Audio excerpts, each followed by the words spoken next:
Sir दर्द का खास नुस्खा है ये। सर दर्द अगर सर्दी लगने से हो, जुकाम बुखार हो तो ये काढ़ा बनाकर पिए। अगर सर दर्द बाहर घूमने से, गर्मी धूप से हो तो उसके लिए अलग से वीडियो बनाएंगे। इस वीडियो को बनाने का, इस काढ़े का बनाने का विधि समझ लें।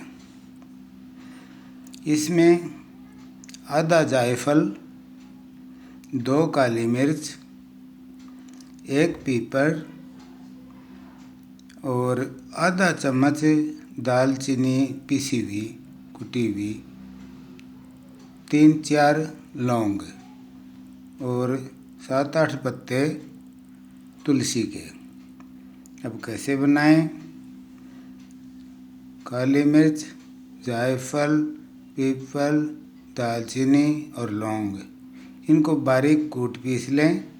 बारीक कूट पीस के पाउडर बनाकर पतीले में डालें और उसके अंदर 1 गिलास पानी और तुलसी के 8-10 पत्ते डाल दें। अब उसको धीमी आंच पे पकने दें।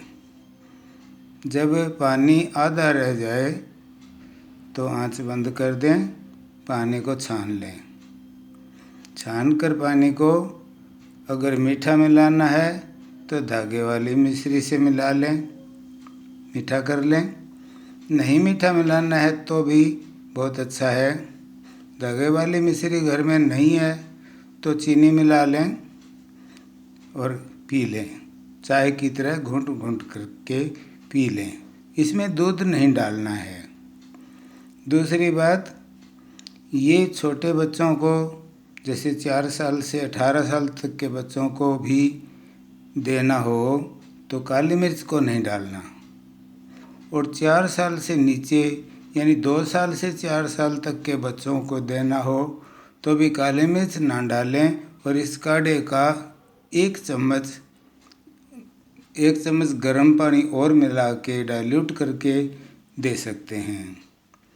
ये काढ़ा खाली पेट नहीं लेना, नाश्ता करके आधा घंटा बाद लेना है, दोपहर का खाना खाने के आधा घंटा बाद और रात का खाना खाने के आधा घंटा बाद। अगर ज़्यादा तकलीफ़ नहीं है तो सुबह शाम ही काफ़ी है।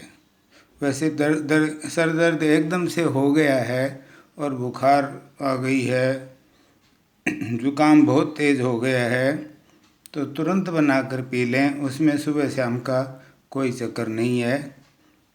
अगर उसी टाइम पीना है तो बस तैयार करें काढ़ा और पी लें। बुखार जुकाम 2-3 दिन तक चलता है तो 2-3 दिन तक सुबह शाम पीते रहें। फिर भी अगर कोई दिक्कत रहती है तो अपने डॉक्टर से सलाह ज़रूर लें। हो सकता है कोई अन्य कारण हो। वीडियो को लाइक कीजिए। अगर वीडियो पसंद आए तो चैनल को सब्सक्राइब भी कर दीजिए। धन्यवाद।